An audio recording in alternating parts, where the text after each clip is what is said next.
Hello, everyone, and welcome to Ask Us Anything, our Sunday free webinar from the ID teaching team. We're here to answer all of your anatomically based questions live, if you choose to join us live, or you can post some questions to us in advance or after the fact, and we'll try to get them covered on Sundays. Joining us tonight are some major ID teaching team members, including the entire co-founder family. So let me just spotlight on the amazing Dr. Anna Folckomer. Hi, everyone. I'm Dr. Anna Folckomer. I'm one of your co-founders and excited to spend another Sunday evening with you guys. Thanks for being here, Anna. And we also have a man who doesn't even need to be introduced, Danny Quirk. Danny Quirk, tell them a little bit about yourself in case they're new. Hey everybody, my name is Danny. I'm one of the co-founders of IMMACULATE Dissection with Kathy and Anna, as well as the illustrator and anatomical artist for IMMACULATE Dissection. We're so glad you're here, Danny. Danny will be always a hoot and a half to be here. Oh gosh, I know we have so much fun on Sundays. It's like the thing that I look forward to the most throughout the week is these Sunday talks. We also have two more teaching team members here. We're so lucky tonight to be able to answer some of your questions with the absolutely amazing Kris Kirby. Dr. Kris Kirby, can you tell them a little bit about yourself in case they've never met you? Let me just unmute you here. There we go. Hey guys, I'm Dr. Kris Kirby, chiropractor here in Southern Missouri. Just glad to be part of this team. Been now with them for over 2 years. They're amazing and thoroughly enjoy these sessions. Oh, we're so glad to have you, Kirby. And then we also have Karin Ravalese. Karin, where are you at? I'm from Connecticut, and I'm very happy to be on the teaching team and happy to be on this call. Thank you. Thank you so much for being here too. So we didn't have a whole lot of advanced questions, so we're hoping that the people that are here live with us have some questions they'd like answered. So what we want you to do is, if you're ready, what you'll want to do is come down to the bottom of your Zoom screen where it says screen share, and it's a green box. To the left of that is going to be a little box that says chat. You're on mute right now just to help us with the feedback on the camera. But what we want you to do is type your questions in there. We would love to answer every single one of them. And the teaching team is ready and willing to answer anything that you've got. While we're waiting for you guys to type in your questions, we wanted to tell you that in case you didn't know, you folks inspired a major thing that we do every week called the ID Collaborative. And in case you haven't seen that before, the ID Collaborative is something we do at least once per week where we take opinions from the gallery of panelists that involve the ID Collaborative, all of our members, and we talk about anatomy-based topics. We have the anatomy of Bell's palsy, which is facial expression paralysis. We talked about sciatica. We've talked about biomechanical breathing. We talked about challenging breathing, advanced breathing, with Jonathan Fernandez, who just had his first course today, which was awesome. And we love just taking ideas and bringing them to life. And what Dr. Folckomer calls the slow drip. If you haven't taken an ID course yet, and even if you have taken an ID course, we can give you a lot of information in 15 hours. So the ID Collaborative is being able to tune in with us on a weekly basis and just check out some topics. And we're thoroughly enjoying just sharing our time with you every week. And the ID Collaborative is $200 per year. And you just come in and you get 54 minimum talks. I mean, we already have 7 down. And it's only been open for 2 weeks, two and a half weeks. And Dr. Folckomer is talking about the anatomy of acupoints this week. She's masterful in both anatomy and in acupuncture. And so she's going to be helping us understand some of the anatomy of the acupoints and what they're used for. And I'm really excited about her talks. Cannot wait. I had the honor and privilege of meeting Dr. Folckomer in acupuncture school. And she's beyond brilliant. She makes kind of difficult topic really simple and helps you to understand how to integrate the acupuncture into your life and uses anatomy to do it, which what better thing for our community. So we'd love for you to join us on the ID Collaborative. If you can purchase single talks or you can go for the membership. Membership, of course, is cheaper. It ends up being somewhere between $2 and $4 a talk. But our talks are all $20 a piece. So you might just want to start with a talk and see how you like it. Just also, oh, sorry, Right, so go I ahead. didn't mean to interrupt you, but No, please. just for everybody who is interested or keeping up with the collaborative topics, we are always open for topics. We are in this for the long haul. And while we don't plan on running out of content, we also want to hear from you and what you would like for us to discuss, because otherwise we're going to just take it and run with it. So if you want to see what we've covered so far and what we have upcoming, the website is updated with the schedule from, through July now. And so you can see that there are 2. And as I was plugging it in, I was, it was like episode 22, episode 23. And I was like, all right, here we go. We've got a lot of episodes. This is good. So so we would love for you to check out the topics we're going to discuss. Let us know what you want to hear more about, and see what looks good.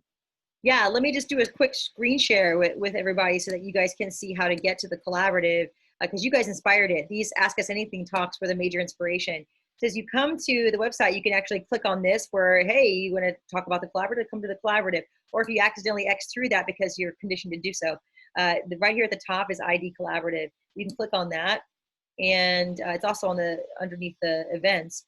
But we describe what the collaborative is, and we just, all the talks, these are all hyperlinked. So basically, hey, you're really interested in GATE, you can click on that, and boom, it takes you right to how to purchase the GATE talk for $20. And then if you are not so, I'm sorry, my internet's kind of slow tonight, so it must not be coming up. But you can come over to talk. You can buy any of the individual talks, or you can, apply for a membership. We would love to, again, like Anna said, hear from you about what you like. So hopefully you can join us on the ID Collaborative. You guys inspired it, and give us some topics. We have nobody asking questions. So if you don't do that, then we're going to talk about what we want to talk about. So I want to go to Karin for a second. Karin, are you still there? Yes, I am. I'm about to post your video this week on, you're made a great video for us on the jaw. And you've been exploring a lot about the jaw and teeth. And I thought you might want to share some of the anatomy that you've been learning at the jaw. Oh, well, I've been going over the muscles of the jaw and stuff like that. And, I've been doing the breathing stuff. I've been working with Jonathan. And as I was doing that, I was noticing that I was getting like a lot of tension in my jaw area and my face area. So, I know that was something that I always had, but I didn't think it was really like that much. So it prompted me to really kind of want to do some more investigation work into it. Did some reading on my own, talking to you, and, just kind of like how the teeth play into stuff, and the tongue, and, just how, the ID4 material, going back and reviewing that, just very helpful material. Let me actually share with the group just a little teaser of some of our ID6 coursework where we talk about the diaphragms. Hi, Merlin. There are actually several anatomic diaphragms, and we talked about them in Jonathan's breathing talk today. And so Karin was talking about jaw tension, and we talk about like the 7 diaphragms of the body that are lining up and trying to create central line stability. And Danny's art here shows that really nicely. Like the thoracic diaphragm everybody knows about, but the diaphragms, Karin was talking about how they were affecting her breathing, where the soft palate, like diaphragm 2, and the jaw area, which is diaphragm 3. And so these things are helping to control and open the airway, and the jaw dropping down actually makes the tongue drop down, and that constricts the airway. And it makes this muscle in your tongue called genioglossus super, super active, which is not always so good. And so during either sleep or in waking hours, if you do a ton of mouth breathing, or you're starting to feel tension lines here, breathing training can certainly expose that. So that's what Karin's talking about. She made a really great video that we'll be posting about, her exploration into understanding the jaw, which we teach in ID4. But then we also talk about the jaw being a diaphragm. Over here, you can see floor of the mouth, mylohyoid mandible, and tongue, that being one of the 7 diaphragms that harmonizes our sagittal plane stability. And so if you want to learn how to assess that, you can definitely come to ID6. We focus on that pretty hard, and the jaw itself as a central unit, we focus on really hard in our ID6 course, or ID4 coursework, excuse me. for the jaw. So the jaw itself deserves quite a bit of understanding and time. But if you want to learn how it works in the system of breathing, then ID6 is the course for you. So awesome share. Kirby, do you want to talk a little bit, because I know you always want to talk things pitching, and you're so good at teaching this. I wanted to see if you wanted to talk to them a little bit about the 300 Club. Yeah, sure. So in, I know we talk about it in ID3 a lot about how force transfers from the core through EAO up to the shoulder. And I've researched a lot of, one milestone in Major League Baseball is pitchers who throughout their career can gain 300 wins. And I'm pretty sure that every pitcher that ever has had 300 wins is in the Hall of Fame. So that's one of their target goals, to be one of the elite.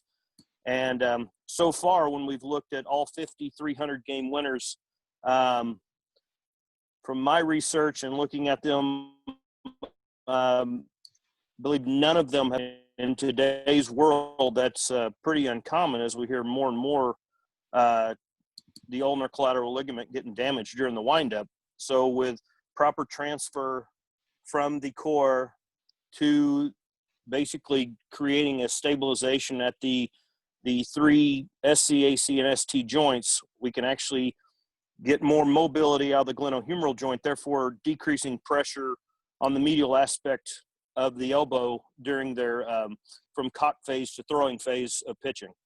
Why do you think they use their elbow so much, Kirby? Well, what we're seeing now a lot of times is a lot of in the coaching realm, they're actually causing the initial on the initial windup of pitching, they're causing the retraction of the shoulder blades. Well, when they're causing retraction of shoulder blades, basically what's happening is we're getting an inability. We're getting the diaphragm now becoming non-parallel to the pelvic floor. So therefore, we can't get good power transfer through the external abdominal oblique up to the scapulothoracic joint. And therefore, we're seeing hypermobility in the area that's supposed to be stable for the glenohumeral joint. Therefore, the glenohumeral joint is becoming more compressed inside the glenoid. And what you're actually seeing is the elbow is becoming too mobile. Therefore, so EAO is not being able to shorten at the proper timing to actually force transfer to the serratus to get optimal stabilization at the scapulothoracic joint. Very cool. I pulled an image up that Kirby's talking about from our ID6 manual. So Kirby, you teach for ID6, you teach for all the IDs, but I know that this is a passion project for you because you're a pitching athlete and you work with a lot of pitchers, but you can see that the anterior oblique subsystem coined by Vleeming, which is the external abdominal oblique, rectus abdominis with the sheaths, internal abdominal oblique, and adductors. This system has to first stabilize ipsilaterally, and then you have to wind up for a pitch, right? And then as you cross the body, you can see that in the yellow is serratus. That's exactly right. Yeah, here you go. Serratus anterior is interdigitating with external abdominal oblique. And so here's where Kirby's talking about secondary synergists kind of kicking in to do the pitch. You don't want the yellow to solely do the job of this dark green. The dark green's where power is built and where pelvic stability is built. But if you start cranking with, your whole body weight onto that arm, the ulnar collateral ligament with its three major pieces is not going to be able to sustain that level of force. And then Tommy John was why do they call it Tommy John? Do you want to tell them about it? Sure. He was a former Yankees pitcher that was basically he had this injury being a left-handed pitcher. He was the first to ever have this surgery, the ulnar collateral ligament replacement surgery. And so since that was him and he was famous, they went ahead and named that the Tommy John surgery to replace that ulnar collateral ligament because there's too much stress on the medial elbow during his follow through. Wouldn't that be, I don't know how he feels about it. And I also think probably not great. Yeah, I wouldn't either, and the other thing I was thinking of, exactly. The other thing I was thinking about, Kathy, I was going over some ID6 this week too and showing one of our pitching athletes that I have the fact that not only does EAO go with serratus, but, you know, also you get power to, now you're talking about, you know, the upper fibers and the lower fibers going to the lat. Yes. Well, the latissimus dorsi itself is actually basically the decelerator on the follow through. Yeah, So let we're me seeing a pull that lot up of these there. injuries. We're seeing even more and more pitchers, you know, basically straining their lat. Isn't that terrible? You have the most powerful muscle in the human body getting strained because it doesn't have support from its antagonist. Let me pull that up for you, Kirby, because I have that on share screen. Danny's Yep. from that. Yep. And here's the posterior oblique subsystem that counters that, yeah? So here's your lat strain. So on that same throwing arm, you know, you Yep. start using your secondary synergist, and now you can't properly eccentrically load the lat, and it starts to get strained. When they notice the strain, is it closer to the armpit curve, or is it closer to the back? It's close to the back. That makes more sense, right? Because if you're using this and you don't have the ability to stabilize, as they follow through. then they start to feel it at the thoracolumbar aponeurosis. Also on, yeah, and also on that image too, Kathy, I was looking at that, and I know I was also going to say on that synergistic. Yep. So on that image, when you see the that synergistic bicep there, as it's coming down the front of the arm, the anterior aspect. So what we're seeing when I was talking about them retracting their shoulder blades, what ends up happening is you'll start seeing their AC joint and that scapulothoracic joint elevating because they're bringing their shoulder blades together. And when they get into that initial wind up phase, they'll get into that M pattern that we've talked about instead of the W. Can you and show what happens is, like it's kind of now like, you're actually getting pull. I think you're maybe on a phone. Let me Yeah. See if I can zoom out. So we're at, yeah, I am. there you go, Kirby. Can you see me there? Yeah, we can see great. So as they come through, now they're elevating through the scapulothoracic and AC joint. So the aspect of that is we're actually starting to see a lot more slap tears because we're getting long at both ends of the long head bicep, which is a synergist in that part 6, that diagram you were showing, to come through. Instead of getting to the W, they're actually getting AC joint. Now, Kirby, did you notice, I know at one point when you're teaching at ID3, when you're talking, you teach the external abdominal oblique portion of ID3 when you are with us, and you do such a great job of it, especially coming from your pitching background and your understanding of pitchers. You often talk about the fact that no one in the 300 club really had the M. They all had the W. Yes, it is such a high percentage that most of those all went to the W. You know, I mean, it's just, I know we've talked before about some of the old time pitchers that we see just their relaxation process of warming up. And every one of those pitchers actually got their when they all got to the W instead of the M. And Kirby, can you hold your arm in the M for a second? Because I want to coach them through, for people who haven't taken ID, I want to coach them through what we're seeing. So as Kirby is doing the peel back of the throw, you can see that his AC joint is jamming the surfaces together. He's eccentrically loading the biceps, but he's staying in a concentric position at the elbow, which basically means as he starts to really want to pull back further and extend his elbow, that's what Kirby's describing, that double stretch on the bicep. And that's how you tear a labrum, right there. You put a double eccentric load and then start to elevate the clavicle and the scapula, which gives basically no room for the rotator cuff to protect you, because now it's being squeezed by between the AC joint surface and the subacromial bursa. And then there's nowhere to go but Kirby's elbow. So as he starts to pull through from that M position, the force is going to go right from his elbow, ulnar collateral ligament. And believe me, your UCL is not meant to do a full body throw multiple times at that elbow. And nobody knows that better than Tommy John himself, right? And so is Tommy John's part of the 300 Club? That's right. No. That's our point. Unfortunately, did he ever come back from it? Did he ever really rehabilitate back from after having the surgery? He did come back from it, but again, not quite the same. You know, today they're getting better, more, better rehab and stuff to where they can come back. Good. But, anymore, they always say it's almost a flip of a coin on some of those guys now. Woo! Isn't that scary to think your entire career rides on a coin flip? Honestly. Yeah, that's why we're, because of the natural motion of the shoulder, actually, we never see this in softball pitchers. Some of our, some of Monica Abbott and some of those that are some of the USA's #1 pitchers, you never see Tommy John with this. Nope, they're not going to do that when you're doing they are going overhead. They're doing a circular motion. They're just not doing the M position. Hey, Kirby, why do you think, because we look at this with a, with a biomechanical lens.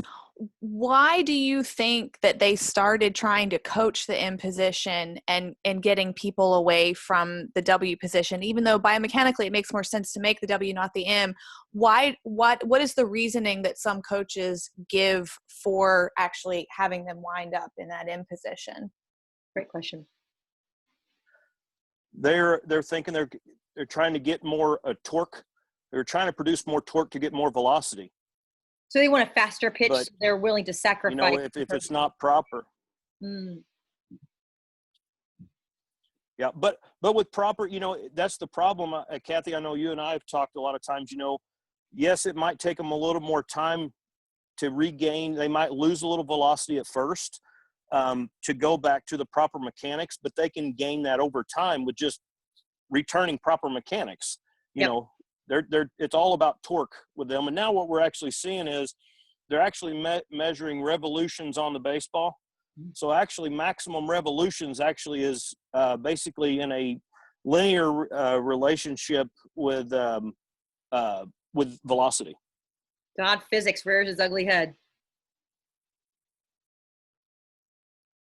I should have paid a lot more attention in physics. It really, really matters.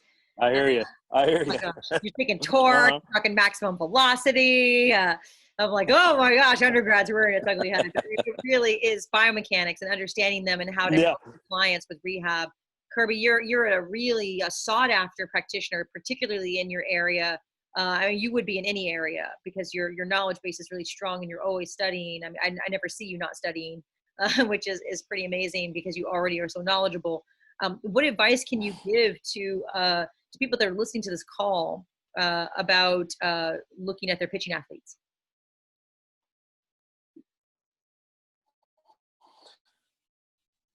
I've been trying to talk to as many coaches as I can when they come in, and I'm getting more and more coaches that I can talk to, and really showing them why, because we're seeing this in younger and younger athletes.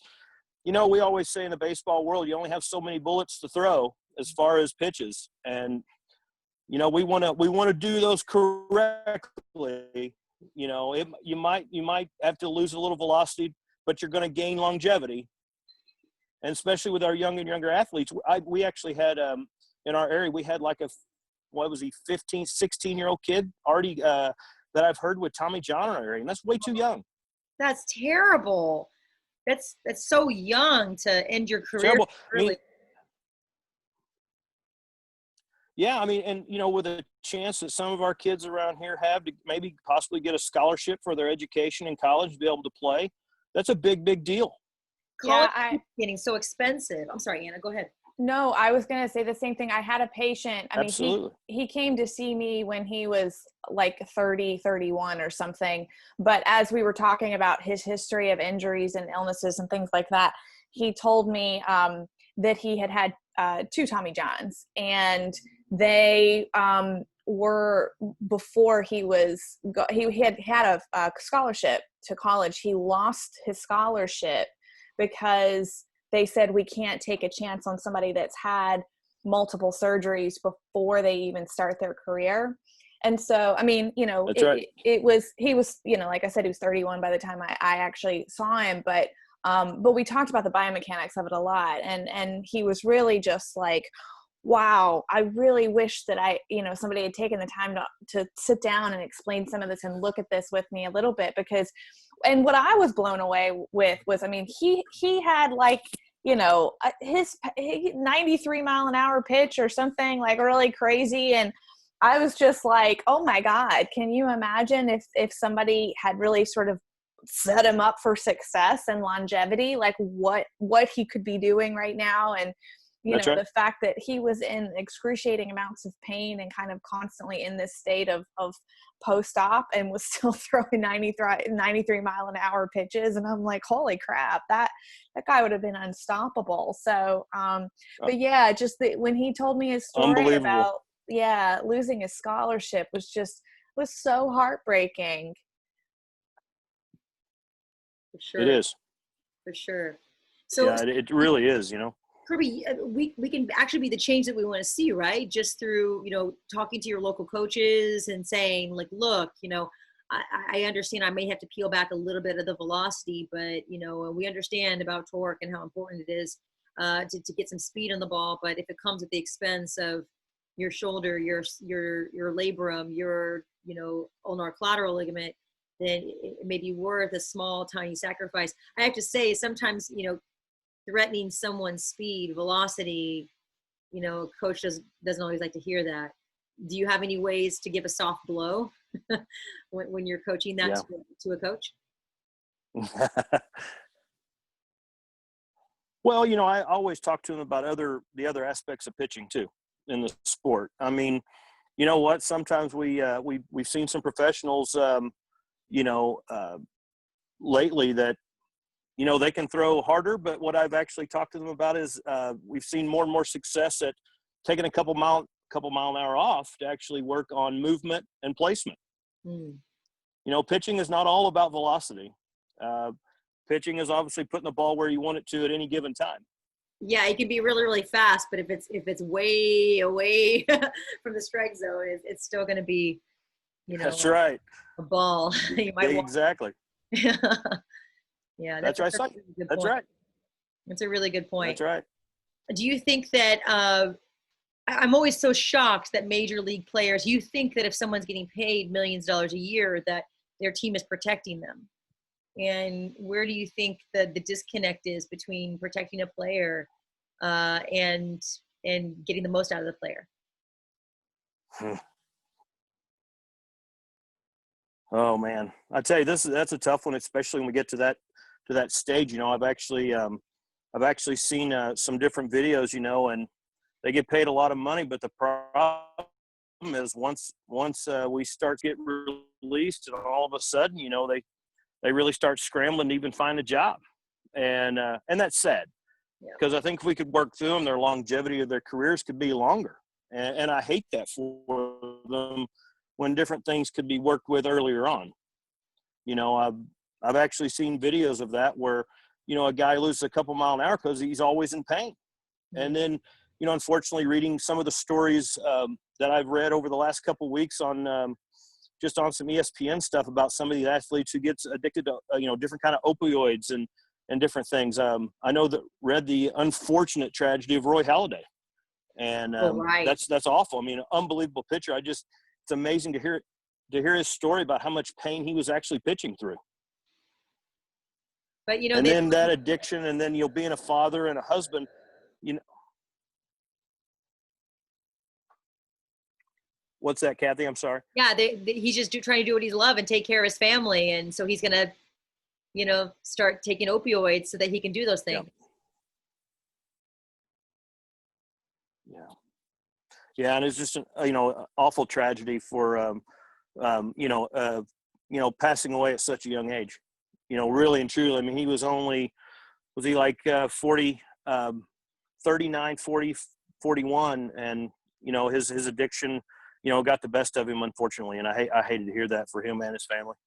You hear that story a lot about opioids, and of course we're in an opioid crisis for sure, and it gets not talked about enough, and it's very shocking to me how little it's talked about. I mean, how many superstars have to die of fentanyl or opioid overdoses before it becomes a real crisis? And it's a lot of our malunderstanding of pain, our misunderstanding of how pain and injury aren't the same thing, and how adaptive we can come to pain. And then when you can't adapt, how you will seek out resources to be able to sedate your opioid, need. And it is a sad state, just because we know that opioids cause so much respiratory depression, and some people, think, oh, well, I'm fine. And then, I had a very close friend of mine, when I was in chiropractic school, but right before I went to chiropractic school, he was 23 and died of an opioid overdose. And it was just, he was so dear and so, friendly. And he was like, no, I got it under control. Don't worry. I've got it under control. It was always his thing. And I was like, oh, I don't know. I don't think these things are safe. And then, one pill too many. And it was, it's very hard to gauge tolerance to those things, because you will downregulate your own production and then need more. And that's right. It's such a sad, state of affairs. But, rather than just being, pitying, we need to do something about it by speaking up for these athletes that don't always have an advocate. It may mean a difficult conversation with a coach. I've had several difficult conversations with coaches, and I want this athlete to sit out this meet, or I want this athlete to sit out this race. And I've gotten angry emails and angry phone calls because of it. And I've also got the opposite, where coaches are like, if you really think so, Dr. Dooley. Absolutely. Yeah. So I think we just have to have those difficult conversations more and more, so it's more commonplace. Absolutely. Kirby, do you have an experience with your athletes? Because you work with a lot of athletes in your area. Do you have an experience with the athlete not necessarily telling you when they have pain because they're afraid you're going to sit them out? Yeah, that's definitely happened before. It's interesting.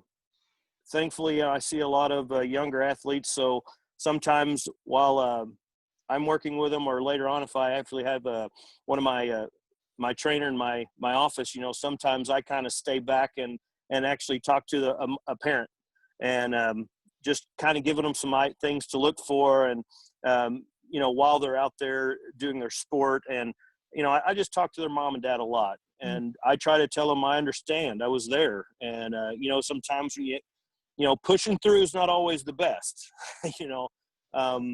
That one game is just not that, it's not that important in the grand game of life. I take from my college baseball coach, he always said, this life, it's a marathon, not a sprint. So, love that. We really need to be observant. And so I try to talk to a lot of our parents about really being observant. And if they start seeing where they need, one of my colleagues in college, he's now an orthopedic surgeon. He's like, Kris, if I only knew what happened to my shoulder and how much ibuprofen he was taking before every one of our collegiate games. He was a catcher, and he's like, I would have never done that. Thankfully, excuse me, he knows. But how many of those athletes or people don't know or don't have that experience of learning, later on in their schooling? That's so true. If we get the conversation started and we have more and more of the difficult conversations, and we're not afraid to have them because we're backed up with anatomic knowledge. That's the whole thing that ID stands for, is backing things up with anatomy, understanding what you see. Like when you look at the M, what do you see? Like for us in ID, it's STS-CAC joint dysfunction, not just rotator cuff this, rotator cuff that. Your pitching athlete is less concerned with rotator cuff and way more concerned with getting Tommy John through slap tear. So it's, I think that what you're saying is really important. I think I love that you have the conversations with the parents on the sidelines. I love that. They have all the power when it comes to that athlete. Yeah, I mean, coach does. They do. And it's really fun talking to their mom or dad, because those loving parents that you want to talk to, you just want to make them aware. And I try to teach them exactly. Just had a few athletes the other day, and a young kid, and I talk to mom and dad a lot, and I enjoy those conversations now with mom and dad because they're loving parents, or they wouldn't have been in my office. So I really, that to me is getting a little easier, even though it's hard, but it's still getting easier because they know I really care about their child. And that's what I really try to express to them. It's not about what I'm trying to tell, I'm trying to teach them the anatomy, but my favorite thing is really showing them that I have a passion to help their child. And, the more and more I think they see the passion in what we're trying to do, they start understanding, and they really start helping out. I tell all my patients, you're my teammate now. You're not a patient no more after introductions. You're my teammate. We got to work this together. That is so great, because I know a kid too, probably like a collegiate athlete or younger, doesn't want one more person telling them what to do. They probably want someone that wants to build them, that collegiate environment, like where, they could just be part of something. That's probably why they're on a team to Absolutely. begin with. They just want to be part of something that's bigger than them. Absolutely. Very cool. That's what I tell all my patients too. I'm like, listen, yeah, it's all about teamwork here. So, teamwork makes the dream work. That's what Anna says. It is. I love that she says that. That's so, so true. And that's who we are at ID. We know that we is bigger than I. And Absolutely. And if we just follow standard operating systems of really good quality joint assessments, really good palpations, really good movement assessments, and applications of clinical pearls, and we really just dig into the anatomy isn't scary anymore. The anatomy makes the entire diagnosis so much easier to make, and then makes the rehab strategy very streamlined. And the last thing you need is for someone in pain for you to be confused about them. They don't need that. They don't need that extra burden of confusion. Kirby, that was super awesome.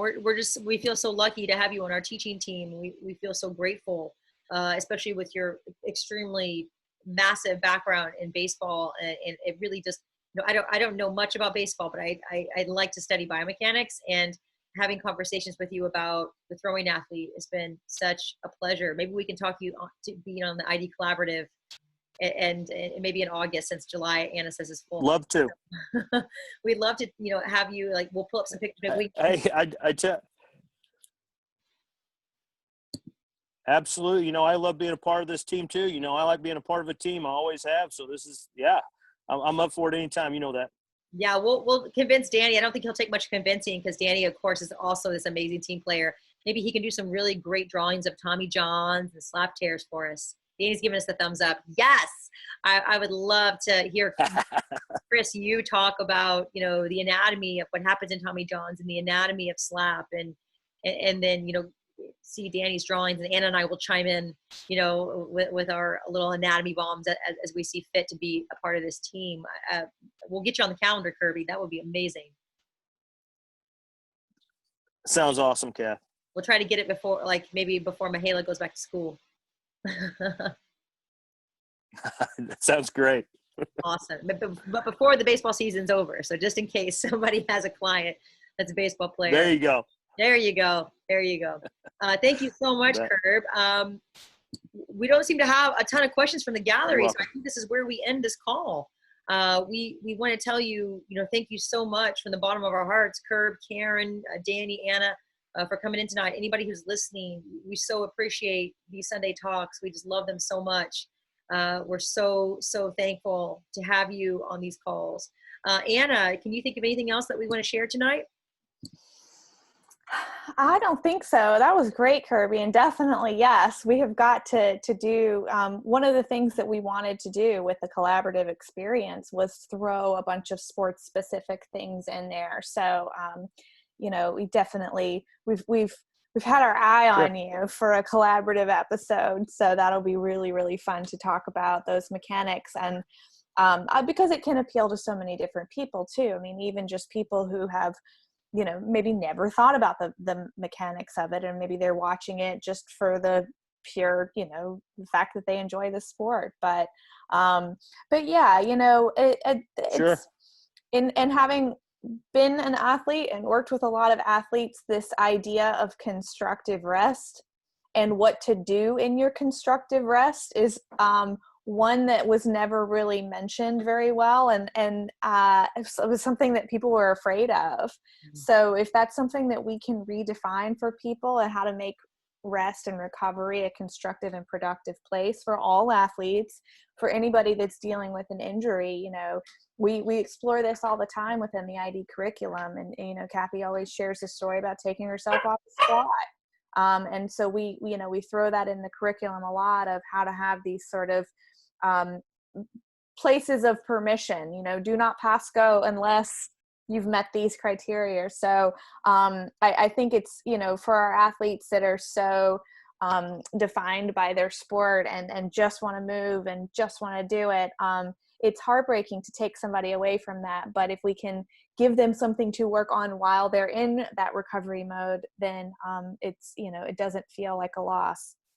It feels like a gain at that point. So I love that about this whole series and this whole curriculum, and I love to figure out how many different ways we can look at this and dive deeper. Love it, Anna. Awesome. And Karin, you've definitely sparked our interest in maybe talking about, you know, a little bit of bruxism in our future groups, teeth grinding, and how that plays a part in not only breathing, but maybe even sleep apnea and using mouth guards. I know that you're super passionate about that. So hopefully we can have Karin on in that talk, and she can talk about her personal experience with, you know, working herself out of a mouth guard. Karin, how's that sound to you?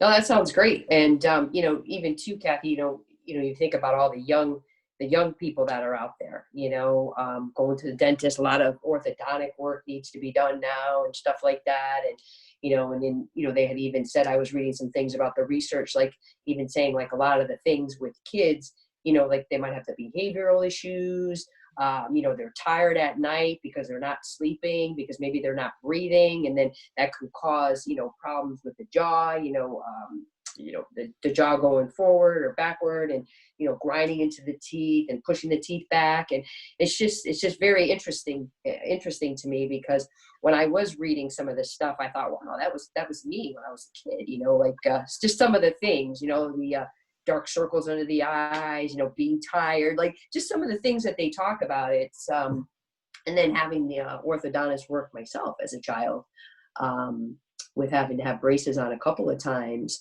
because that's what kept happening. The jaw just kept protruding forward. And they just really didn't understand why that was. And they kept putting the braces on. So it kind of makes me start thinking now, like, hey, you know, maybe I had a little bit of a problem breathing when I was a child. Wow. I mean, I think that a lot of things root back to that. I think you're on point, Karin. I think it roots back to that a lot. Well, thank you. We'll definitely add that to the calendar. We like Anna said, we've got a lot of ideas. We are just, there's not enough days for all of our ideas. Thank goodness we have years to cover these topics. And we're very excited to, you know, finish out our first month of the collaborative of this week with Dr. Anna's talks. So we hope you guys will join us in the future. Every Sunday for free webinar. Come bring your questions. We would love to have them. And it definitely sparks our interest too. And we hope that you've enjoyed tonight. Danny, any last words before we say goodnight? Can you hear? Yes. Okay, yeah. No, just, you know, it was just nice having everybody on board today. Nice hearing Kris dive deeply into something he knows a lot about. And I think having Kris on for a talk would be amazing too, because not only A, is he very knowledgeable in the subject matter that he'd be talking about, but he also knows the material from the ID perspective as somebody who teaches it. So it would be an excellent way of having a guest, because like a lot of the, I mean, you know, we've had a few guests on beforehand who've taken the courses, but have never actually taught the courses. Yeah. So it would just be kind of cool to have like somebody who knows it from very knowledgeably from both sides of the spectrum and can really just dive in nicely and really get into it. So. Geez, I'm really excited about that talk. I can't wait. So I wish it were August already, but we've got a really full couple months for you guys. We're super excited. We hope you join us for future talks. If you can't join us on the ID Collaborative, remember, these webinars are free every Sunday. Bring your questions. And if you want to invest in the Collaborative, you know, it's $200 for the year, and you're going to get hours and hours and hours of information. So we hope that you join us. Thank you guys so much for joining us for Ask Us Anything. I think this is episode 8. Whoa.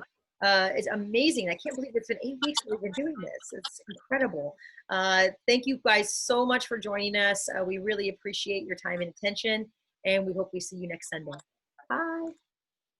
Have a good night. Hold on.